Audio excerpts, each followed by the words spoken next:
Hey everyone, so Alien Week has started, and even though there's no in-game component to this event like there was for Invictus, I still think it's a pretty exciting and fun event.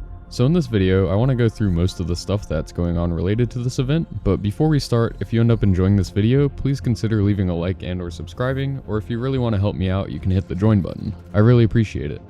So if you were around for Alien Week last year, this year seems to be pretty similar, although it's been expanded in a few ways. Scrolling through the announcement page, you can see they made a pretty cool new cinematic video to promote the event, and then we get to the main offerings, being the new ship and the sale. I'm going to talk about the new ship more in a bit, and it's also timestamped if you just want to skip to that, but there's a few other things as well. So moving down a bit more, you can see they're running a few community contests, with a baking contest, which we had last year, and what I think is a new addition in the form of this trading card contest. I'm not much of a chef, but the rewards are pretty sweet, so if you are, it might be worth entering. They're giving away a Prowler, a Defender, and a Cartual for first, second, and third place respectively, and then for the trading card contest, the prizes are a Defender, Cartual, and a Talon, so still respectable. Then the rest of the stuff for the event is pretty much lore related, and while I'm not too much of a lore person usually, some of the stuff that they talked about on Inside Star Citizen was pretty interesting, and it also looks like we'll be getting some new lore related things throughout the week. And then notably, they're going to be adding another alien race in a Star Citizen Live later next week, which is pretty exciting considering that I think there's currently only 4 that exist in the verse, so that's kind of a big deal. I'm intrigued to see what this ends up being. Lastly, I just want to mention a few things about the sale really quickly. So first of all, the Merchantman has had another price increase by $50. So that means, first of all, anyone with old CCUs now has gained quite a lot of value for their patience, but it also gives us a bit of context on what direction they're heading with the Merchantman. With this further increased price, I don't think they're going to be shrinking it, or at least not by that much. I do hope that later on in this event we get a peek at some of the reconcepting work that's been going on the Merchantman, but I guess we'll just have to wait and see. And then besides this new ship, which is available standalone Warbond, there's a few useful Warbond CCUs available for the Talons, the Defender, and the Merchantmen, so if you're looking to save on a CCU chain, these are pretty useful. But yeah, even though a lot of this event is focused on this alien ship sale, there's still enough competitions and new information coming out to make it at least somewhat interesting to people who aren't planning on picking up any alien ships. Alright, so with that event information out of the way, let's get into the new ship. So this ship is actually from a new manufacturer from the Xian alien race. Now this isn't coming from the other Xian manufacturer, Apoa, because they're a combat brand, and this new brand is an industrial focused manufacturer. Now I'm going to show the clip from Inside Star Citizen here for official pronunciation. This is the Gatac Railen cargo ship. No, it's Gatac. That's how you say it. Right.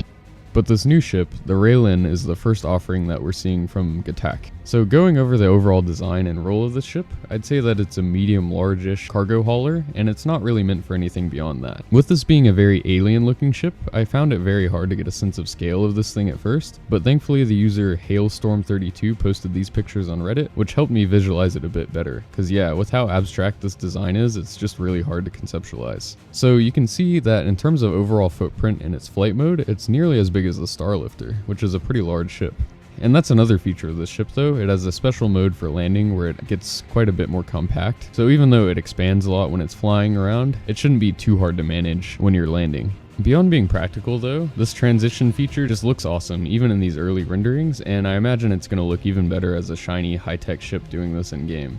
However, even though it's pretty large, its cargo capacity isn't all that big. Right now they have it listed as having 320 SCU, which while respectable is less than half of what the C2 Hercules can carry. Also, all of its cargo is carried externally in these unconventional looking triangular pods. It's a bit odd to me how little of the ship's footprint is actually used for cargo, given that this is a cargo ship, but the interior is very nice, which could be useful for long trade routes.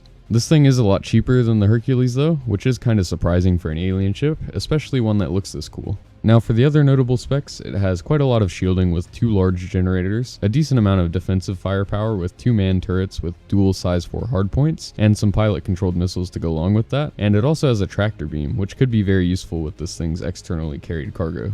Now going over the interior, there actually looks to be a lot of space available for the 4 crew members of the ship. There's 3 main levels that can be accessed with the fancy gravlev lift at the front of the ship, and this lift is interesting in that it moves at a bit of an angle and not just up and down like most lifts. So on the lower deck, it's mainly just the airlock, but I bet there's also going to be stuff in here like EVA suit storage. With the angled shape of this ship though, this is a pretty small space.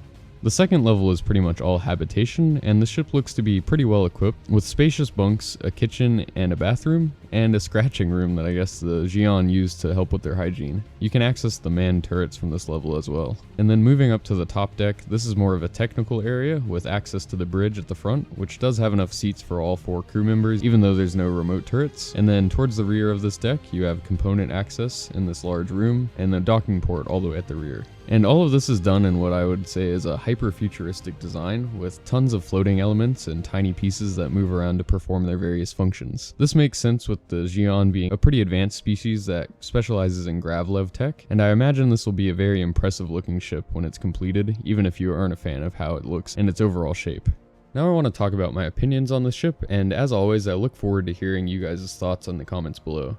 I've enjoyed hearing you guys' input on the 600i video I just did, and yeah, it seems like CIG has their work cut out for them with that one. Alright, but back to the Railen, I'm actually a huge fan of the design of this ship. First of all, the landing and flight mode of this ship and the way it transitions between them is pretty awesome looking, and as a Star Wars fan, it reminds me of Mandalorian ships in some ways, with those transitions being a feature of a lot of those. But yeah, this is a very unique looking ship, and I think it's a great addition to Star Citizen's already vast and diverse lineup. Like they said in Inside Star Citizen, it would be boring to have a universe full of the same few ships, and with things like this, that's definitely not going to be the case. So I'm a fan of the uniqueness of the exterior, but I like the interior even more. I'm usually more of a fan of clean and futuristic interiors on ships, and this is just that taken to the extreme. I can't imagine how much work is going to have to be put into the various door, lift, and other animations that we'll see when using the ship, but even stuff like the animation that moves the pilot's seat into position is really awesome looking, and just the overall design and feel of this ship is really cool. But even with this design style, I think the ship still seems livable and inviting, at least in the concept art of the crew quarters here. It's not super cold or barren like it could be, and I think the colors and lighting really help with that. So whether or not this is a practical ship, I still can't wait to fly one around just to appreciate this awesome new design language. Now onto the practicality, I think this is where this ship suffers a bit. Don't get me wrong, it's not terrible, it just happens to exist in a very competitive area of cargo haulers, so I think if you're just looking for bang for the buck, there's better options. However, if you know you like cargo running and you just want a cool ship to do it in, this still looks like it'll be very capable for the task and should make for a fun experience. But yeah, I think there's a few things that make this not the best compared to other offerings. First of all, being a cargo-only focused ship I think hurts it a bit. It occupies a tier in terms of capacity just above your daily driver sort of ships, and that means you get a bit more cargo, but you lose the ability to do pretty much anything else, like combat. I think it'll be fine for defending itself with the dual size 4 turrets and the pilot missiles, and especially those dual large shields, but if you want to do light mercenary work on the side, this thing doesn't seem very suited to that, because relative to its size, it doesn't have a ton of weaponry, and to access all of its weaponry you'd need 3 people with a pilot and 2 turret gunners, so that'd be pretty inconvenient to be running low tier missions with. So yeah, if you look at ships just below this in capacity and price, like the Freelancer Max and Constellation Taurus, both of those have a pretty large amount of pilot firepower, with 4 size 3s on the Max and 4 size 4s on the Taurus. Again, you get more cargo with this thing, more than double the Maxes and probably about 50% more than the Taurus depending on what that ends up being, but I think for a lot of people, losing that ability to go do some combat missions on your own or even carry a vehicle might be a big deal, especially if this is your only ship.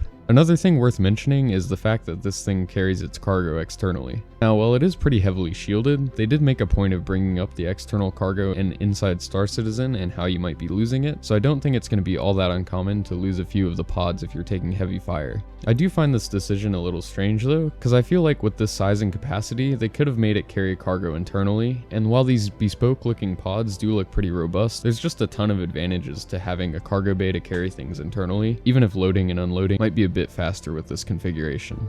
But yeah, having a secure hold would have given this thing a benefit over the closely priced Hull C, which also has externally carried cargo, but it dwarfs the capacity of the Railen with over 4,000 SCU. Now the Railen does have some advantages to the Hull C, like those slightly more durable looking pods, and most likely much better general flight performance due to that Xian gravlev tech. It's just hard to make up for that order of magnitude difference in capacity. Also, another concern I have is with the odd looking dimensions of those pods and the space that they occupy. The Railen might be somewhat limited in what types of cargo it can carry because of that. We know that the Hull series will be able to equip various containers to be able to carry larger items like small ships and other vehicles, but with the Railen you might just be limited to transporting commodities, because as far as I know there's no information about it being able to do that. So yeah, unfortunately this ship looks like it doesn't have a ton of flexibility, but it also doesn't have a ton of capacity to make up for that. With all that being said, 320 SCU is still a decent amount of cargo, and considering the usual alien tax and just how cool this thing looks, I think it has a decent level of practicality for the price and won't be entirely useless. So that's all I have for this video. What do you guys think about the Railen? Do you think you're gonna get one, and if so, how do you plan on using it? Again, I really like the design, but from an objective standpoint, it just doesn't seem like the greatest value, but what can you really expect from an alien ship? Okay, now I want to thank my members, the Pear Effect, Starlit Domina, and Great Watch 93. Thank you all so much for supporting the channel, and if you all want to help me out, you can do that by hitting the like and subscribe button, or if you really want to help me out, you can become a member by hitting the join button. I really appreciate all of you guys' support. Thanks for watching.